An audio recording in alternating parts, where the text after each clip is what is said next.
இந்த சிவனைந்த வருமான் சிவகாமி என்ற பெண்ணை திருமணம் முடித்து கணவரும் தேவியுமாய் கலந்து வாசம் செய்வாரா? சிவகாமி இப்படிப்பட்ட ஒருங்கிணைந்த பேர் வாழ்க்கையில் எல்லாரும் கிடைக்காது. ஒரு சிலருக்கு தான் கிடைக்கும். சிவகாமி அம்மா சிவனிணைந்த பெருமா சரி 2 பேருக்கும் மனம் முடிந்து அதாவது மாதும் கலை போல எள்ளுக்குள் இருக்கின்ற எண்ணெய் போல ரொம்ப அற்புதமாக ஒற்றுமையாக வாழ்ந்து வந்து கொண்டிருக்கிறார்கள். இவர்கள் வாழ்ந்து வந்த இடத்தின் பயனால் இவருக்கு அழகாகவே சில வருடங்கள் திகழ்ந்து ஒரு ஆண் குழந்தை ஒன்று பிறந்தது.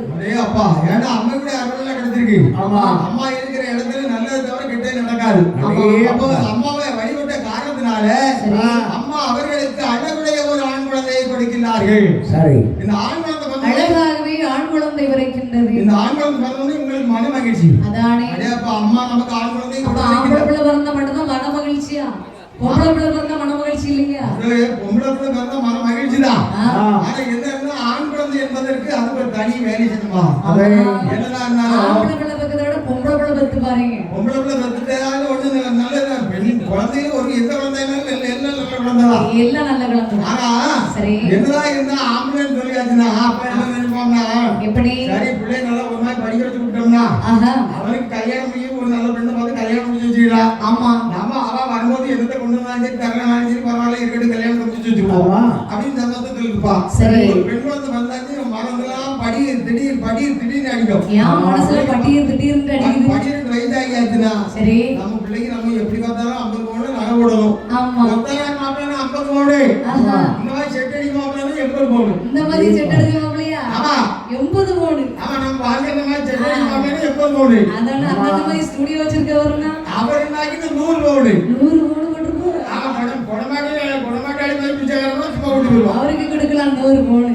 அவர் சிரிச்ச முகத்துக்கும் அவர் அன்பான வாழ்க்கைக்கு 100 பவுன் கொடுக்கலாம்.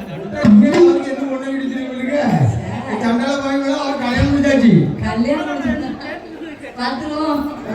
அம்மா வீட்டுக்காரமா 60 சரி பரவாயில்ல இருக்கும். அப்போ சரி பெண்கள் கொஞ்சம் மனசுல கொஞ்சம் பதட்டம் இருக்கதான் செய்யும். பெண்கள் அந்த காலத்துல தான் பொம்பளை பிள்ளை பத்துறாங்கன்னு சொல்லி கவலைப்படுறது. இந்த காலத்துல பெண் குழந்தை பிறந்தாங்கன்னா சந்தோஷம் தான் படுவாங்க. ஏன்னா அந்தந்த பெண் குழந்தைகள் அவங்க வீட்டுல நகை நட்டு அவங்களே சம்பாத்தியம் பண்ணி எடுத்துக்குவாங்க. நீ வந்து 100 கிலோ பிச்சை எடுத்துக்கலாம் எல்லாரும் எடுக்க முடியாது. அம்மா பிச்சை எடுக்கலன்னு சொல்றேன். அம்மனுடைய புகழை படுத்திருக்கு. அப்படி எல்லாரும் விளையாட முடியாது. அப்படி எல்லாரும் விளையாட பாட்டு எங்க இருந்து கிடைக்கும்? அப்போ ஒன்று பெண்கள் டீச்சரா இருக்காங்க, நல்ல வேலை பாக்குறாங்க. வாய்ப்புல வந்துட்டா ஒரு பிரச்சனை இல்லை. நிறைய பிள்ளைகளை வந்து கல்யாணம் பிறந்தவங்க பேரு ஆமா அந்த கல்யாணம் வாய் வளர்க்கிட்டா இதை கெட்டி விடுவீங்களோ அவன் வயத வாய்ப்பு பேர் கெட்டி விடுற மாப்பிள்ளை நல்ல முறையில் அவன் வேற சில்லாட்ட போய் உள்ள அவன் கட்டி விட்டுதான். அது மாதிரி இந்த அப்பா மேல பாட வந்தானி பெண் குழந்தை பிறந்தா அந்த மாதிரி சின்ன பிரச்சனை வந்து அதுதான் சொல்ல வந்தேன். அதெல்லாம் கிடையாது. பெண் குழந்தை பிறந்தாங்கன்னா அந்த காலத்துல வீர பறவை போடுவாங்க தெரியுமா? பெண் குழந்தை பிறந்தாலும் வீர பறவை போடுவாங்க. யாரு அந்த காலத்துல பொட்டை பிறந்தா கடிவாளத்துக்கு கொண்டு காலத்துல வீர பறவை போட மாட்டான். அதெல்லாம் கிடையாது. அதான் பாட்டாங்க வீர கறவை. நீனும் பொம்பளை பிறக்கணும்னு வேண்டிக்கா. பொம்பளை தான் கடைசி நேரத்துல கஞ்சி ஊத்தும். எனக்கு பிறந்தாச்சுன்னு ஆளுங்களும் பிச்சை எடுத்தாலும் நம்மளே வாழ விட்டுருவேன். நம்ம ரெண்டே பங்கு நீ 3 பங்கு அவன் ஒன்று பங்கு அவன் என்ன செய்ய முடியும்? அவன் கதை பாட்டால வந்து நேரம் காட்டா அவர் கொடை வள்ளல் தெரியுமா? என்ன வள்ளல்? அவர் ஊர்ல போய் கேட்டுவாரு அவருடைய புகழ் கட்டுப்பாடு கடப்பாடு. அப்ப கொடை வள்ளல் அவன் கொடை வர மகனுக்கும் கொடை வியாபாரம் மகன் சொன்னானா? நீ எனக்கு கொடை வள்ளல் அவர் ஊர்லயே அவர் தான் செடி போங்கியவர். அப்படியா? அவர் வேற கத்துப்பாடு கடப்பாடு இருக்குது. 10 வருடம் ஒரு நிமிஷத்துக்கு செலவுக்காக இந்த மாதிரி ஆளுங்க 10 வருடம் கூட வித்தியாசம் 10 நாளைக்கு தான் எனக்கு சரி அந்த அற்புதமாக அவங்களுக்கு மன மகிழ்ச்சி அழகாகவே ஆண் குழந்தை அவருக்கு வந்து பிறக்கின்ற போது இந்த பாலகனுக்கு தட்சிணாமூர்த்தி என்று பெயர் நாம சொல்லுகின்றார். பெயர் நல்லா இருக்குதா? சரி யாரு? அந்த விஷ்ணு பகவானுடைய பெயர் தட்சிணாமூர்த்தி. ஆமா இறைவன். ஆமா ஏன்னா தாய் தந்த பிள்ளை. ஆமா அந்த தாய் தந்த பிள்ளைய ஐயனுடைய பெயரை தட்சிணாமூர்த்தி என்று வைக்கிறார்கள். ஆமா இப்படி அழகாகவே தட்சிணாமூர்த்தி என்று பெயர் நாமம் சுட்டி பாலகனை வளர்த்து வருகின்றார்கள். ஆமாம்மா பாலகனை எப்படி வளர்த்து வருகிறான் பாருங்க. அவன் நாளே ஒரே மேலே அமாய்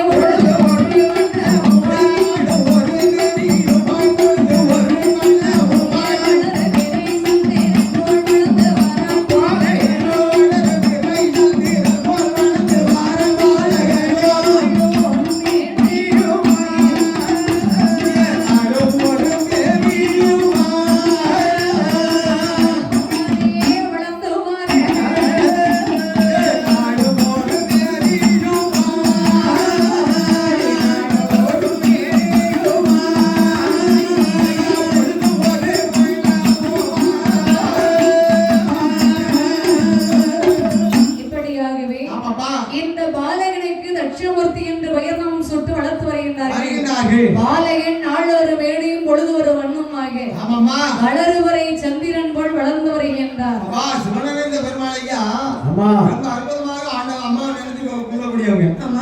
சிவனேந்த பெருமாளையா வந்து சரி நம்ம அம்மாவுக்கு அற்புதமாக சின்ன ஒரு பெருமை வச்சு அழகா கூப்பிட்டு இருக்காரு. இந்த பாலகன் அற்புதமாக வளர்ந்து வருகிறான். வளர்ந்து வருகிற போது சரி இவருடைய எண்ணம்னா தகம் கொஞ்சம் வளர்ந்து 4 வயசு ஆயிட்டு வயதான உடனே எண்ணமெல்லாம் நல்ல எப்படி பூஜை வைக்கிறாரு. அந்த கோயில்ல என்னெல்லாம் செய்துட்டு இருக்காங்க அப்படின்னு சொல்லி அதை பாக்குறதுலயே ஒரு விதமா ஒரு நல்ல பொறுப்பான பிள்ளை ஒரு நல்ல பிள்ளைன்னு சொன்னா தகப்பன் வழியாகவே வளசாலியா வரும். அதே பாருங்க இறைவனை கும்பிட்டு அதாவது சரி கடவுள் என்கிறவனை நம்பினவருக்கு அங்கராஜே கண்டிப்பா அம்மாவை நம்பி நம்ம வழிபட்டு வந்தோம்னா நிச்சயமாக தாயார் நமக்கு நல்ல முறையில் நம்மளை வாழ வைப்பா. சரி நம்ம குடும்பம் நல்லா வளர்ந்தேறி கொண்டிருக்கோம். தாயை நினைக்கின்ற எந்த ஒரு பிள்ளையும் தகாத பிள்ளையாக இருக்காது. சரி அம்மையை நினைக்கின்ற எந்த ஒரு பிள்ளையும் அளவுடைய பிள்ளையாகத்தான் இருக்கும். அப்படி தந்தையை போலவே இவரும் கோயில் போறது, கோயில போய் பார்க்கறது, கோயில் அங்க பூஜை பண்ற நேரத்தில் கூட வருவாரு. இப்படி அற்புதமாக அறிவுள்ள பிள்ளையாக வளர்ந்து வந்து கொண்டிருக்கின்றார். வரும்போது என்ன செய்யறாரு அந்த பெண் வழியாக பெண்கள் வந்துட்டு இருப்பாங்க. கண்டிப்பா கண்டிப்பா அவர் ஆலயத்துக்கு போறாரா அவனும் ஆலயத்துக்கு போவாரு. ஆமாமா ஒரு நாள் போகலனால இவர் அடுத்த நாள் போய் அவர் என்ன செய்வாரு அந்த வழிபாடு செய்வார். இப்படியாகவே பாலகனும் வளர்ந்து வந்து கொண்டிருக்கின்றார். பக்குவ வயது தீர்ந்தது. சரி வயதும் 1 ஆகி 2 ஆகி 3 ஆகி அப்போ பக்குவ தீர்ந்த போது கல்வி கற்க வைக்கின்றார்கள். வளருவரை சந்திரன் போல் வளர்ந்து வருகின்றான் பாலகனானவன். அப்போது சரி வயது 18 தீர்ந்தது. வளர்ந்து வருகின்ற போது இந்த சிவனின் பெருமாள் இவருக்கும் வயசாகிக்கிட்டே இருக்குது. குறிப்பிட்ட வயசுக்கு வரவே எல்லாருக்கும் நோய் நொடி வரதான் செய்யும். அந்த காலத்துல 60-70 நோயே வந்திருக்கு. இந்த காலத்துல 35 தாண்டினோட சுகர் முதல்ல வருது. சுகர் வந்தோடனே பிரஷர் வருது. சரி பிரஷர் வந்தோடனே ஆட்டோ டாக் வருது. சரி ஆட்டோ டாக்கா ஆமா எல்லா நோயும் நமக்கு வந்து இருக்கு. ஆமா இது எல்லா நோயும் புத்தகை எடுத்து வச்சிருக்காரு. ஆனா அவன் ஒரு நாள் சுகர் 80-800 கிடக்குது. அவருக்கு எத்தனை கிடந்தாலும் அதை எடுத்து சொல்றதுக்கு பக்கத்துல ஒரு ஆளு இனிப்பு சேர்ந்து குடிக்க 2 மாத்திரை எக்ஸ்ட்ரா பண்ணிருக்காங்க. போனா பாத்துக்கலாம் சுகர் 800 இருக்கு. ஆனா கேதரி 2 கிலோ தினம். ஆமா ஆனா முடிஞ்ச விடுங்க. சரி கொஞ்ச நாள் இருக்கட்டும் ஐயா வாடி முடிச்சு விடாத. நமக்கு பாக்க ஆளு இல்லையா? ஆமா அதான் நமக்கு ஆளுக்கு தேவைப்படுது. சபா கவலைப்படாத ஒரு வேளை பாடி மண்டை போட்டோம்னா சரி நம்ம அண்ணனை விட்டுட்டோம். அவருக்கு எதுக்கு ரெடி? அவருக்கு எதுக்கு ready? I am ready ready ready. அவர் ரெடி. ஆமா அதனால பிரச்சனை இல்லை. அப்போ இவர் வளர்ந்து வந்து கொண்டிருக்கின்றார்கள்.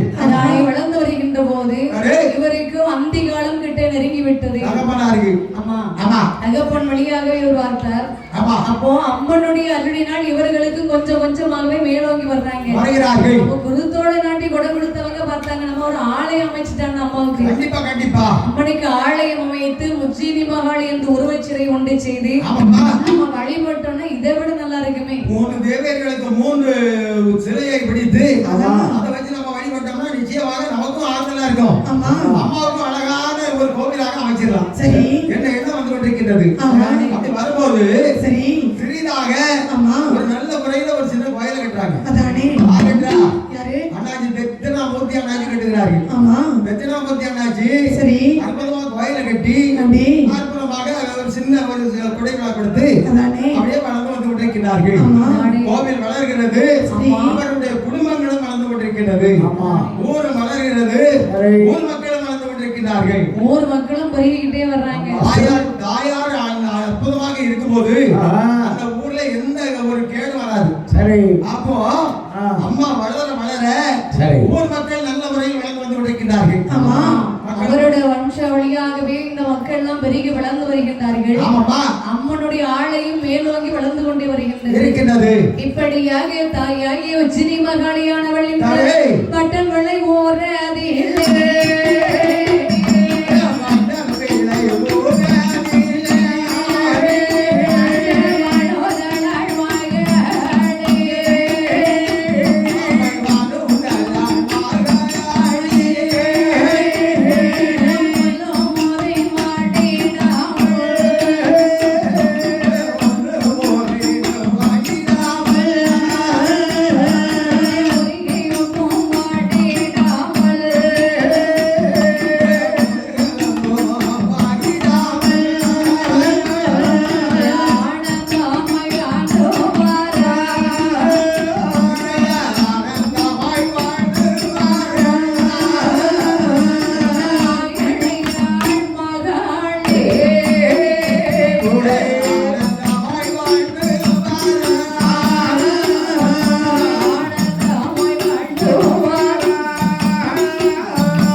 அம்மனுடைய வளமையும் மேம்போங்கி வளர்ந்து வந்து கொண்டிருக்கிறது.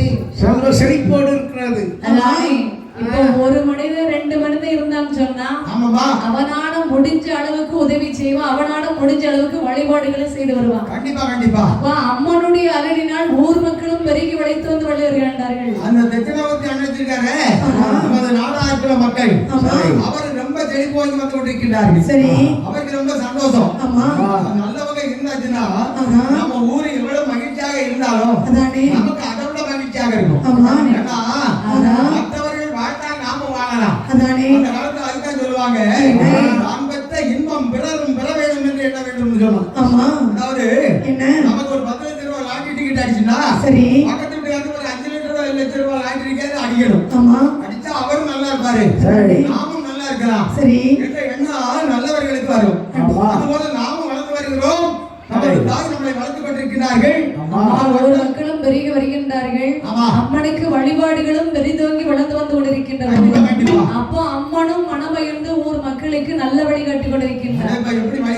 ஊரிலே வாழ்ந்து வரக்கூடிய மக்களுக்கும் பிள்ளைகள் சிறு பிள்ளைகளிலிருந்து பெரியவர்கள் வரையும் அவர்களுக்கு நோய் நொடி இல்லாமலும் கல்வியிலே மேன்மேலும் சிறப்போங்கி வளரும், தொழிலும் மேன்மேலும் வளர்ச்சி அடைவதற்கும் அம்மன் உதவி புரிந்து வந்து கொண்டிருக்கின்றார். எப்படி உதவி பண்றாங்க பாருங்க. 16 படி மீதில் பரிகுணனே அமர்ந்திருக்கும் ஈஸ்வரி ராஜராஜேஸ்வரி. 16 படி மீதில் பரிகுணனே அமர்ந்திருக்கும் ஈஸ்வரி ராஜராஜேஸ்வரி. எந்தன் கேள்விக்கு பதில் என்ன ஈஸ்வரி ராஜராஜேஸ்வரி ராஜராஜேஸ்வரி.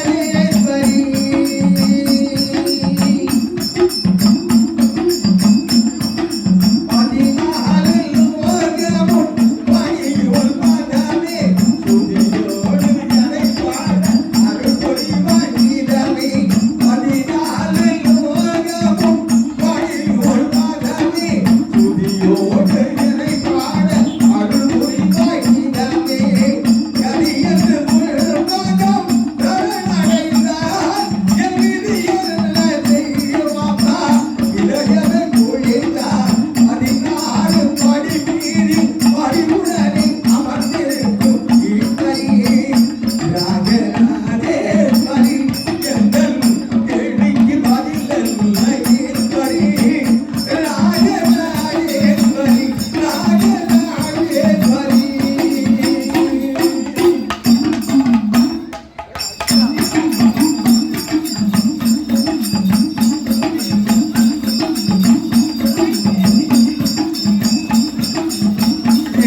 ராஜேஸ்வரி சும்மா ஜாதகம் நினைக்கக்கூடாது. இந்த உலகத்தில் உள்ள பெண் தெய்வங்கள் அத்தனை பேருக்கும் ராஜேஸ்வரி என்ற பெயர் இருக்கு.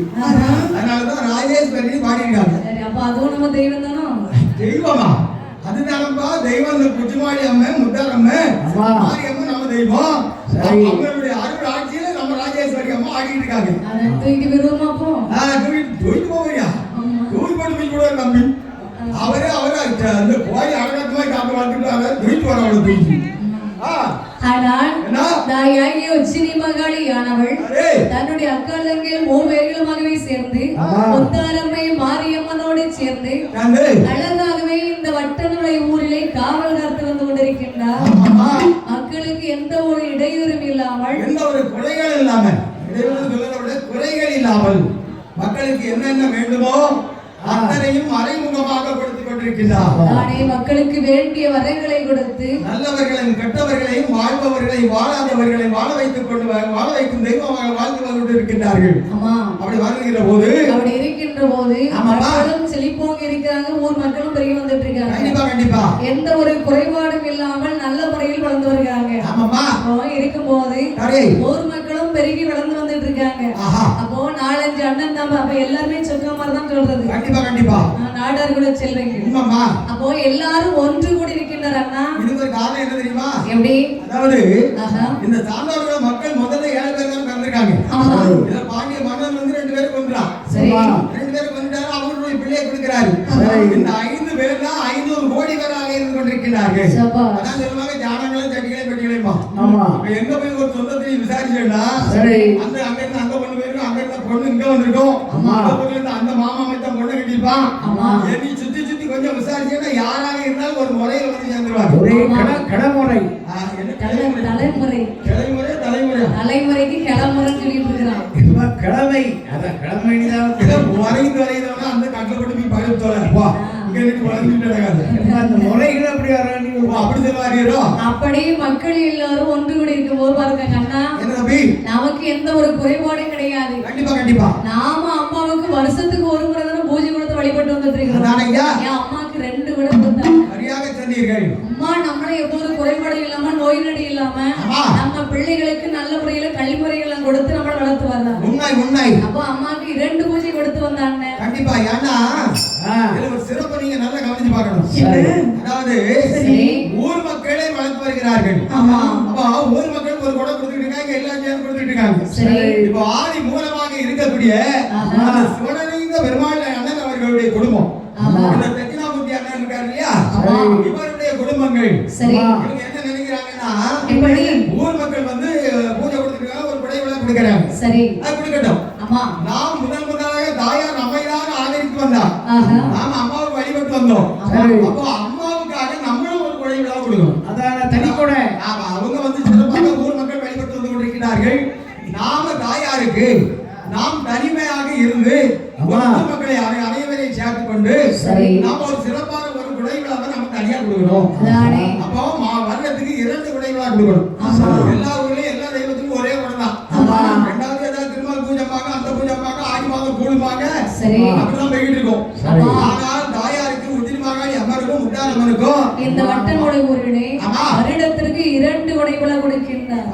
அப்ப அம்மாவுக்கு சந்தோஷம், மக்களுக்கு சந்தோஷம். உண்மை தான், உண்மை நிலவாதான். அம்மாவுக்கு சந்தோஷங்கிறத விட மக்களுக்கு சந்தோஷம்.